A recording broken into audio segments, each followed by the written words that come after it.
YouTube channel. I will be doing additional ones under my much larger Ginsberg SSD channel, but to test this out, I just wanted to see how it would work. So if you have any feedback, I'm happy to hear it. What I want to do today is to kind of take you through some of the websites that I've got out there, some of the web resources that you might find useful. And we're just going to make this fairly quick because, again, I think that there are any number of websites out there that will give useful information. I hope that you'll find the ones that I've got out there to be pretty good. So let's just kind of dive right in and take a look at what we've got here. So this one here is called the Georgia Social Security Disability website. Let me get rid of the, see, this is all kind of new to me, so I will get rid of that right there. And the Georgia Social Security Disability website is one where I have information that is really mostly relevant to Georgia disability cases. As you see here, I've got the typical FAQ type of questions here, and I talk about, you know, cases in Atlanta and elsewhere in Georgia. But what I did try to do is go through some of the medical conditions that I see a good bit of, and you'll see here where I've done case studies. So I talk about what it takes to win, and I kind of give you a case study. These are cases that I've tried over the years, some successfully, most of them successfully, but some where we got an unfavorable decision. And I kind of walk you through what worked and what did not. So I think that's been something people really like, because it kind of gives them an idea of what it takes to win, whether it's a back pain case or depression case, things like that. This is another section here. I talk about mistakes to avoid. This is something I get a lot of comments about, because if you're basically applying for disability and you make certain mistakes, it's going to be really hard to win. I mean, for example, I talk about here failing to appeal your denial in time, or not going to the doctor, or choosing the wrong onset date, or not being aware of your date last insured. These are some problems that do arise, and sometimes there's nothing you can do about it, but many times if you do a little preparation, you can go a long way to avoiding those kind of problems. So the Georgia Social Security Disability website, I think you will find to be fairly useful. It goes through a lot of information. Of course, you can click, there's several places you can ask for a case review. This comes directly to me, and I'm happy to take a look and tell you what I think. And I try to be really straight up with folks, because I'm not doing you any good by telling you that the case is a winner when I know from experience that it's going to be a really uphill battle. And since these cases can take a couple of years, you don't want to be in a situation where you're basically putting your life on hold for a couple of years, only to find out that, you know, the chances of winning are really, really low. So, for example, I get a lot of people reaching out to me that are 35 or 40. Really hard to win unless you've got overwhelming medical evidence. So, that's just one factor there. Or someone reaches out to me with a back pain case, and I said they will look at the MRI and it says mild degenerative disc disease. That's probably not going to get approved. Things like that. And again, sometimes there is a disconnect between what the medical evidence shows and what you are living with. But, the problem with Social Security is that the judge is going to look at the medical evidence much more so than what you have to say. You can't walk into a disability hearing or file an application and expect them to believe you just because you're an honest person. They want to see medical evidence. So that's some of the things I talk a lot about.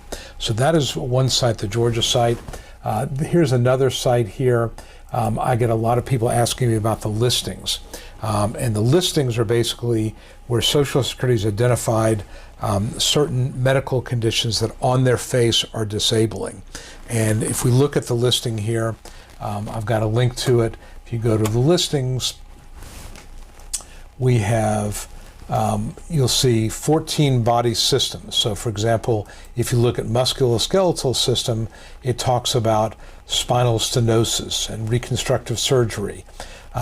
In the case of musculoskeletal issues, back pain, you almost have to be unable to function at all. You can't walk, or you really have no use of one of your limbs.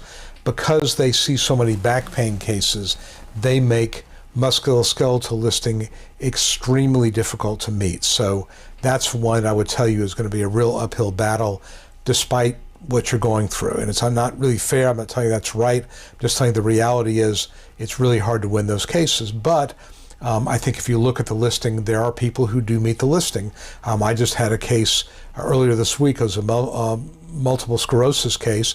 We won if the person meets the listing. So there are certainly situations where you can meet the listing and where you can win. And if you look here at the adult listings, you will see 14 body systems, musculoskeletal, respiratory, cardiovascular, digestive, things like that. I think it's important to look at the listings because my experience has been that if Social Security has gone to the trouble of putting these medical conditions in a listing, it means they see them as being serious on their face. So congestive heart failure is a listing under, I think it's listing 4 for cardiovascular.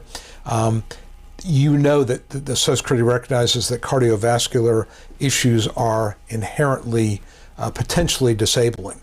By contrast, something like fibromyalgia is not included in the listing. Does it mean you cannot win a fibromyalgia case? No, it does not mean that at all. It just means it's going to be really, really hard.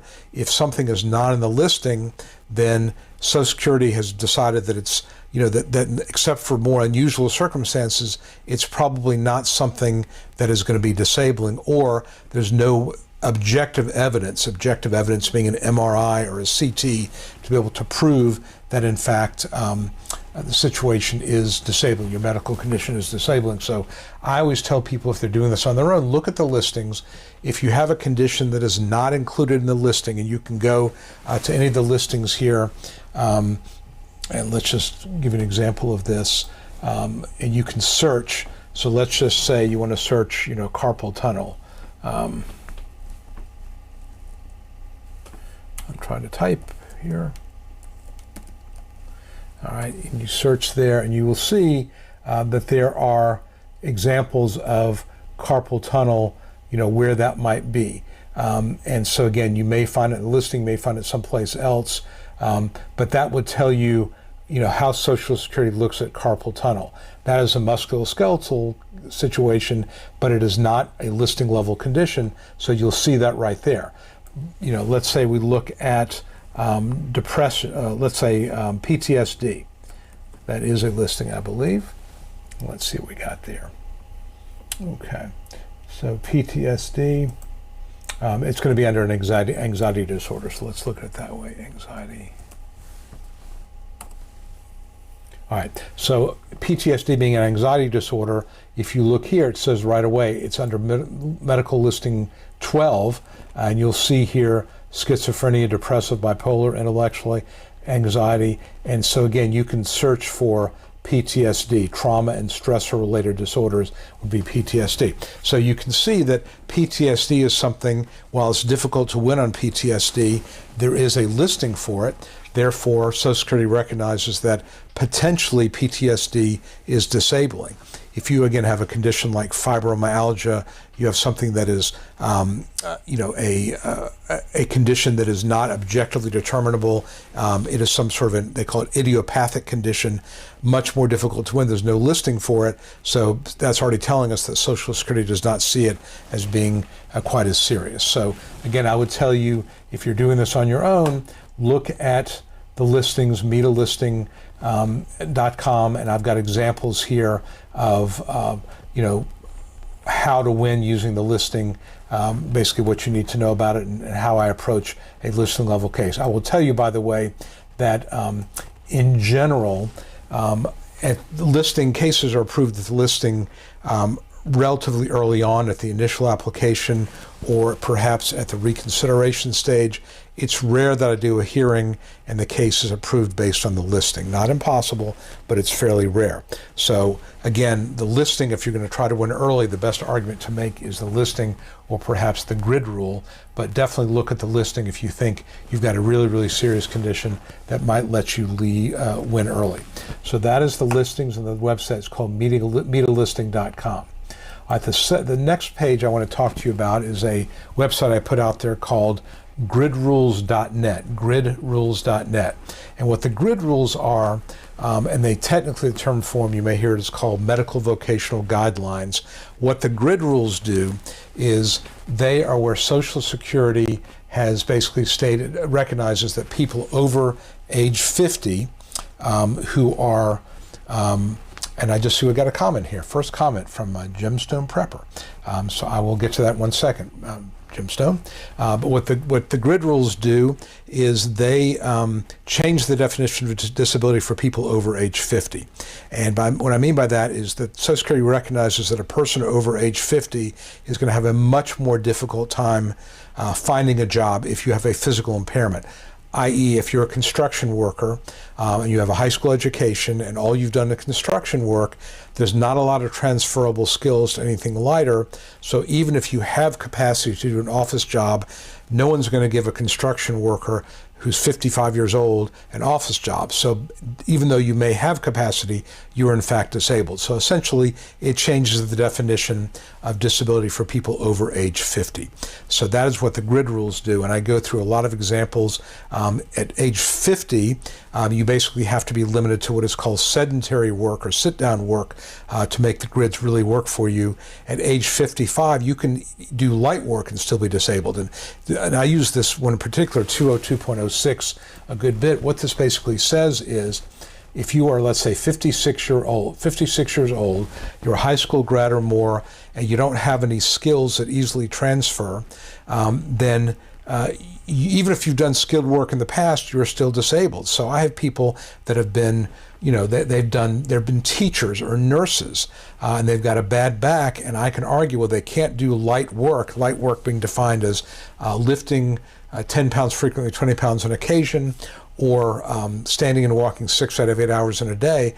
Even if they could do that, they're still disabled. So it's really powerful, and I win a lot of cases on Grid Rule 202.06. So if you're over age 50, and especially over age 55, look at gridrules.net. Okay, this is again my first live stream. My first question from someone named Gemstone Prepper says, I'm in reconsideration for SSDI in Georgia and have 4 severe mental health conditions and several medical conditions, and I'm having difficulty getting approved with all of my medical evidence. Here's my take on that. You don't win a disability case based on a diagnosis. So you may be diagnosed with major depressive disorder, PTSD, congestive heart failure, herniated disc. That does not make you disabled. What it takes to win would be if your doctors, and these would be really need to be treating doctors, are willing to go on record to say that because of these conditions, and let's just assume one of the conditions is depression, and assume because of your level of depression, you do not have the capacity to be reliable 8 hours a day, 5 days a week.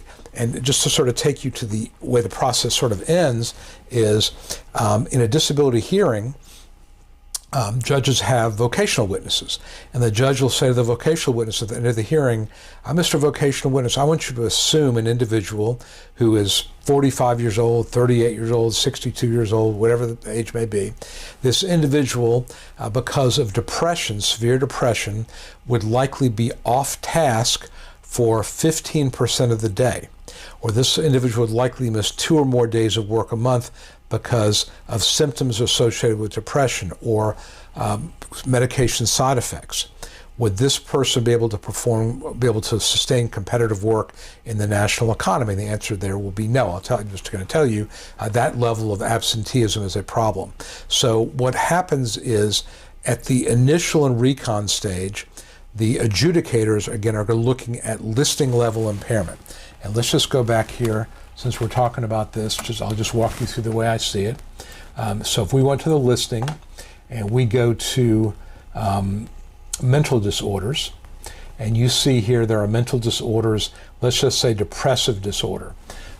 You've got to, and they make it hard to meet. So they say, in order to win a case with depressive disorder, you have to have a diagnosis of depression and 5 or more of the following: depressed mood, diminished interest in almost all activities, et cetera, et cetera, et cetera. Okay, and so not only do you have to have a diagnosis with these factors, but you also have to have extreme limitation on understanding, remembering, applying information, interacting with others, concentrating, maintaining persistence or pace, adapting or managing oneself, or the condition is serious and persistent. And I realize that these terms may not mean a lot, but extreme, when Social Security wants something that's extreme, it means that it's really, you're non-functional in a way. And serious and persistent means this has lasted for years. And it's at a level where you can't, and if you look here, understand, remember, and apply information. So your depression is such that you can't remember, maybe in some of the tests they give you, they might say, here are 5 or 3 objects, a water bottle, a seashell, and a pair of headphones. And then 3 minutes later, they say, what were those 3 items I gave you? You can't remember them. And of course, there's all kind of ways they can test for people that are faking it and so forth. But the point is, you've got to have that level of impairment, and you're interacting with others, that interacting with anybody else is a real problem. So the point is, they make it really, really difficult to meet the listing. We'll just leave it at that. The listings are really, really hard to meet. At the initial and recon stage of a case, you pretty much have to meet the listing. Remember, the grid rules only apply to physical issues, so not mental health issues. So if you're trying to win early, you got to meet the listing. Really, really hard to meet. At a hearing, you can argue functional capacity, where you can basically say there's a lot of things, not just mental health, but my physical things as well. So that's what they're looking at. Now, you say here that your doctors went on record with a favorable functional capacity, and you missed several days of work a month. Again, this is what you need. But at the initial and recon, so what this person is saying is that the doctors have gone on record and that they've filled out functional capacity evaluations that talk about all these issues with reliability. Well, that says to me that if you got to a hearing, that's going to be a much stronger case. Now, why did the adjudicator turn it down? Because adjudicators are looking for perhaps, a year or 2 of underlying medical records, or the adjudicator is really busy and they're just not going to look deeply enough in the records, or they feel like the records are not. I see this a lot. People they get treatment with a social worker instead of a licensed psychiatrist or psychologist. There's no evidence of psychotropic medications. It could be anything. My point is that if you don't get approved at initial or recon, don't give up. You can still win, but it might be at a hearing. And I find that with mental health cases, again, my experience has been, unless there is examples of or indicia of severity, things like suicide attempts, recent and multiple inpatient hospitalizations, multiple failed medication trials, that is what it takes typically to win early. At the hearing level, you may not have to have that level of impairment. I just got a favorable decision on a case today, as a matter of fact, where I had a client who had terrible PTSD from severe abuse in foster care. And the person had kept a job for many years and got to the point where he was concerned about acting out, about doing things that were, inappropriate, physically violent. He had gotten physically violent with people in his neighborhood, and you could tell by listening to him that he was barely hanging on to control. His marriage was in trouble. He lost all his friends. That's the level. He got denied at initial and recon, but we got in front of the judge, and he was able to explain to the judge, basically, Your Honor, I am barely hanging on. And I will tell you, at that hearing, I mean, he would sometimes start to curse. You could sort of tell he was just really trying hard to stay under control. Denied at initial and recon, or approved at hearing. So it can happen. You can win at hearing. You don't say how old you are. I will tell you, if you're under 50, even with mental health cases, it's much more difficult because Social Security is under a lot of pressure to preserve the trust fund. And anybody under 50, if you're 30 years old and you get on disability, you may be on disability for the next 30 years. That's a drain on the trust fund that's going to run out of money, in theory, in 10 or 15 years. So Social Security adjudicators are being told, in so many words, maybe not directly, but they're being, it's sort of a given that they need to be put a lot more scrutiny to cases for people who are under age 50. So there could be any number of reasons why you got turned down. A lot of times what I see, if you have a really good form, and what this person's talking about is a functional capacity form, that if the underlying medical records are not consistent with it, they can ignore it. They will also send you to a psychological consultative evaluation. And sometimes the doctors in those consultative evaluations will not give you a really favorable report. And so the adjudicator can say, well, the medical evidence is not consistent. We're going to go ahead and let the judge figure it out. Recent mental health hospitalization by adjudicator for letters of opinion. So again, you were doing, Jim Stone, you were doing everything right. I think that, and you're right. What this person says is, looks like the adjudicators are working to try to get you approved.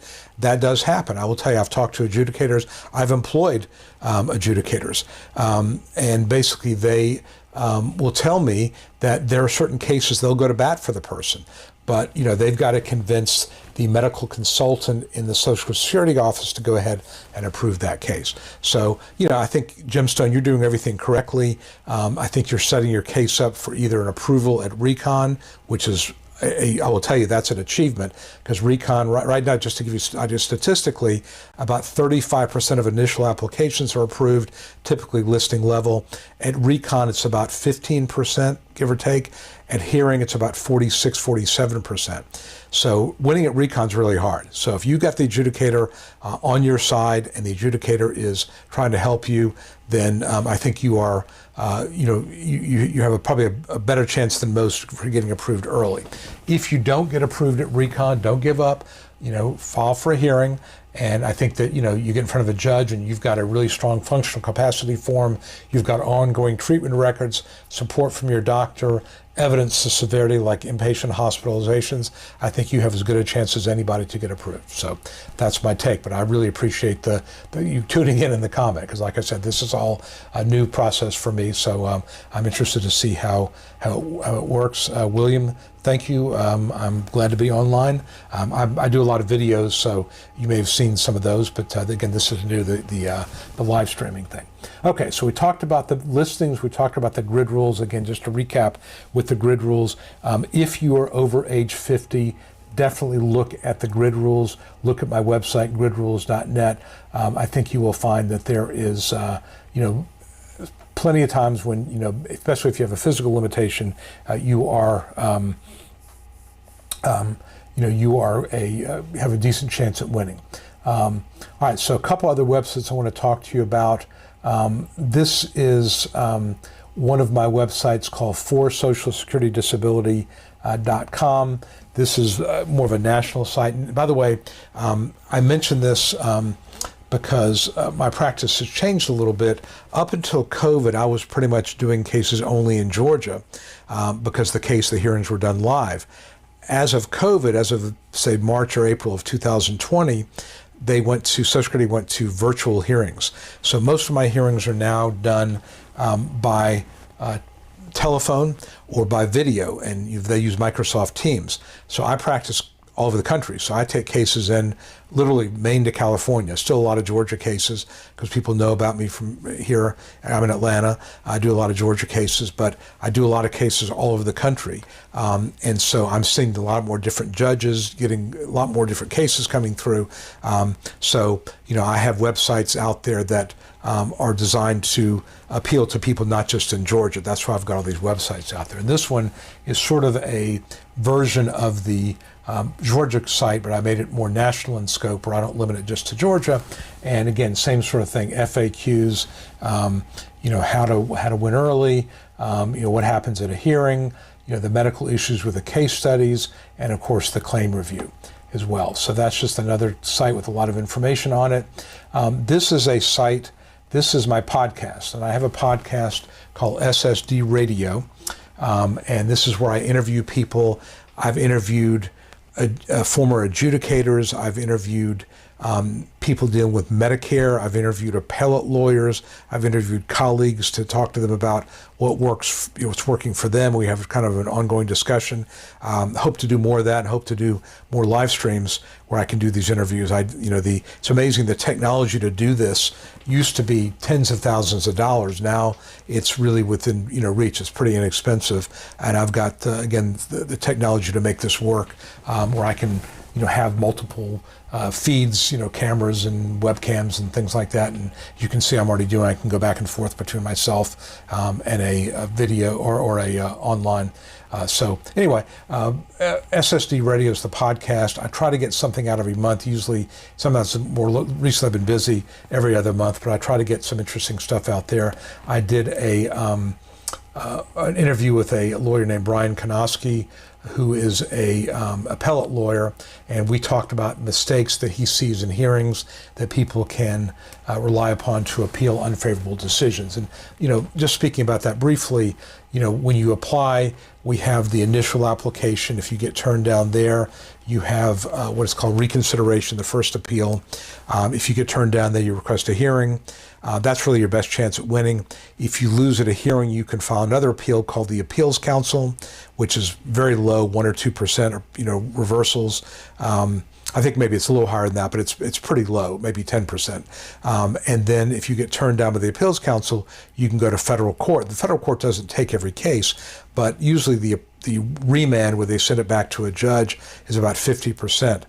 And so federal court works very different than what I do, hearing work. So when I have a case that needs to go to Appeals Council or federal court, I will work on it, but I usually co-counsel with somebody who does nothing but appeals work, because they're used to dealing with that part of it, the Social Security, some of the case law and rulings that I just don't deal with on a day-to-day basis. So I've developed a network of people that I trust that do really well. And if we take one of those cases, I'll work on it. My colleague will work on it, and we usually are pretty successful at getting it back for another hearing. Of course, now we're looking at a 3-4 year time horizon, but if you win eventually, that's a good thing. And I've had several remands have resulted in favorable decisions, so it does work. But SSD Radio is a place more for long form content where you can hear me talking to colleagues at length about certain subjects. This is a site called SSD Answers. This is more of a site related to my main YouTube channel, which, by the way, is YouTube/Ginsberg SSD. I've got 400 and something videos. This Georgia channel is it's a little bit smaller. I really kind of let it drop a little bit just because I'm not just doing Georgia cases, but I will put videos on there occasionally. And so again, I'm doing the live stream on this one more as a test run, but I'll put the live stream on both over time. But any case, the SSD Answers is it's just a site where it's not a lot of content, but it does offer what I call a survival kit, which is a downloadable. Something is downloadable. Excuse me, can't take that call. It is downloadable, and it's something that's delivered by email. It'll give you some information about disability, and then the site also has a place where you can get a free case evaluation. So this is sort of it's really a site more to get people who are looking for a case evaluation, where they can ask for information and ask for a free confidential case evaluation. It comes to me by email, and if I can't help it, I will, I can't help you, I will refer to somebody who possibly can. If I get real busy, or if it's a case that is out of what I think is not something I think is in my ballpark, because again, I try to be pretty selective of what I take. We're a small firm. There are other lawyers out there that will take cases maybe a little more liberally than I might. Okay, so this person named Vic says, if you get a knee replacement or shoulder replacement, are you deemed disabled? The answer is, it really depends. My point is you don't win because you have a knee replacement or a shoulder replacement. You win because the repercussions of that, the functional limitations arising from your knee replacement or shoulder limitation, would prevent you from working. I would say this: if you're over 56, you've got a knee replacement and you have difficulty standing and walking for more than 2 hours, meaning you can't do light work, and you can't lift your arm over shoulder level, you can't lift more than 5 or 10 pounds, and you're over 56, the grid rules probably apply and you win. You're 35, you've had a knee replacement, which is probably unlikely at 35. But if you're 35, you've had a bad knee problem and a shoulder problem, it's going to be much harder to win, because they're going to assume that a 35-year-old is going to recover. Wow. I'm going to have to just take this for a second. Hey, I'm doing a live stream right now. I can't talk. I can't because I'm on. Okay, I'll call you back. So sorry.